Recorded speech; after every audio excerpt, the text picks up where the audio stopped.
ऐसे भी इरफान अंसारी जी दिल के बहुत स्वच्छ है। इरफान अंसारी ने हम लोग को लौंडा कहा, इरफान अंसारी हिजड़ा है। जो बाहर से लोग आ गए या बस गए तो भगा देंगे है औकात तुम भगाने का। अब बाहर का लूट रहा है, लूट रहा दिमाग से लूट रहा है, हम भी लूटिए उस लायक बनाना आप लोगों को। जयराम महतो क्या है? मैं धनबाद से आता हूँ। मैं एक घटना सुनाता हूँ सुरेश महतो की, और विधायक मैडम बैठी हैं, हालांकि उस समय वो बहुत किस्सा पुराना है। वो झरिया विधानसभा की घटना है, वो भोरा क्षेत्र की घटना है। एक व्यक्ति उनका नाम है सुरेश महतो, मैं उस कौम का बेटा हूँ। एक व्यक्ति थे उनका नाम था सुरेश महतो, मैं उस कौम का बेटा हूँ। उनको रुको जरा, सबर मारा गया था। उनकी सांसें थी, उनके दोनों पांव को काटा गया था। उनकी सांसें चल रही थी, उनके दोनों हाथ को काटा गया था।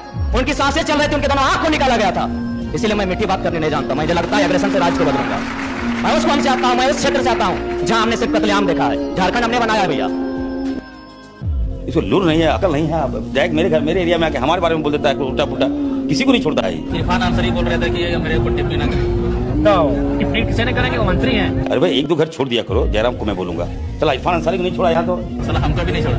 किसी को नहीं छोड़ेंगे तो क्या सवाल का जवाब मांगेंगे? 10 लाख की साड़ी का हिसाब मांगेंगे। जब जनता जाएंगे उनसे सवाल का हिसाब मांगते रहेंगे जब तक वो नहीं बताएंगे 10 लाख की साड़ी कहाँ रखे। 10 लाख का साड़ी भाभी के लिए खरीदने गए थे क्या कलकत्ता? इरफान अंसारी जी गले बोल रहे थे कल। नहीं उसकी हम उसकी पत्नी के लिए खरीदने गए थे साड़ी। एक ऐसा शख्स इरफान अंसारी, अगर आप टेंशन में है तो उनकी वीडियो को देखिए, थोड़ा सा टेंशन खत्म हो जाए। परिवारवाद का आरोप आप लोग पे लग रहा है। कल जयराम महतो सभा की जेबी केसेस के सुप्रीमो है, वो आपके ऊपर भी आरोप लगाए, हेमंत सोरेन के ऊपर भी आरोप लगाए। आप जो बोलिए वही हो गया। आप बोलिए मेरा कोयला आपका हो गया क्या?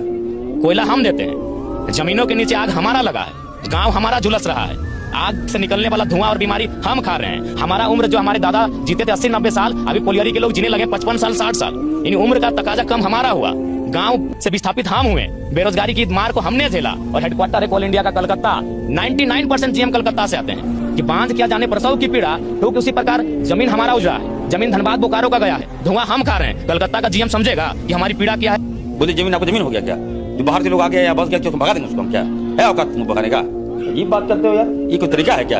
हम हिंदुस्तानी हैं, हम तो झारखंडी। मेरे बाप दादा साल पता 90 में घर है मेरा।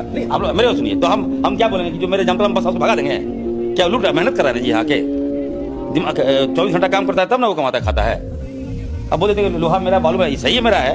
हाँ उसका उचित आप बोलिए कि हाँ उसका जो सरकार ने जो टैक्स नहीं दिया है, मोदी सरकार ने जो टैक्स नहीं दिया उसको लाने का काम करेंगे। अब बाहर का आदमी लूट रहा है, लूट रहा है दिमाग से लूट रहा है, हम भी लूटिए उस लायक हमको बनाना अपने लोगों को, ताकि उस लूट को हम कैसे रोकें। अब बेवजह उल्टा पुल्टा अनाप शनाप आप बात बोलते हैं। जयराम महतो क्या है ये? इसको लूर नहीं है, अकल नहीं है। डायरेक्ट मेरे घर मेरे एरिया में आके हमारे बारे में बोल देता है उल्टा पुल्टा। खंडी अपने दरवाजे में खड़ा होकर बोल रहे दादा हमको माफ कीजिए, घर मेरा है मत छीनिए। इस कंडीशन में झारखंड है, बाहर के लोग जबरदस्ती छीन रहे हैं। जाइए पहला टाइम 10 साल पहले जाते थे, अभी देखिए 10 साल पहले भौगोलिक स्थिति बदल गया है। ये मजाक का विषय नहीं है। इनकी संख्या बढ़ेगी, वोटर कार्ड बढ़ेगा, इनका विधायक बढ़ेगा, आप गाँव के गाँव खत्म हो जाएंगे। क्या है उदाहरण चाहते हैं? जाइए जमा का खदान, जाइए टाटा का खदान, किसका जमीन है? पूछिए सिजवा के लोगों को किसका जमीन है? नौकरी कौन पाया? यहाँ के लोगों ने पाया मानते हैं, लेकिन बाबू डाबू कौन बना? सब यूपी बिहार बंगाल का। किसी को नहीं छोड़ता है। अरे भाई एक दो घर छोड़ दिया करो, जयराम को मैं बोलूंगा। तुम जूनियर हो, राइटिंग में भी आए हो, बच्चे हो तुम। चला इरफान अंसारी को नहीं छोड़ा यहाँ तो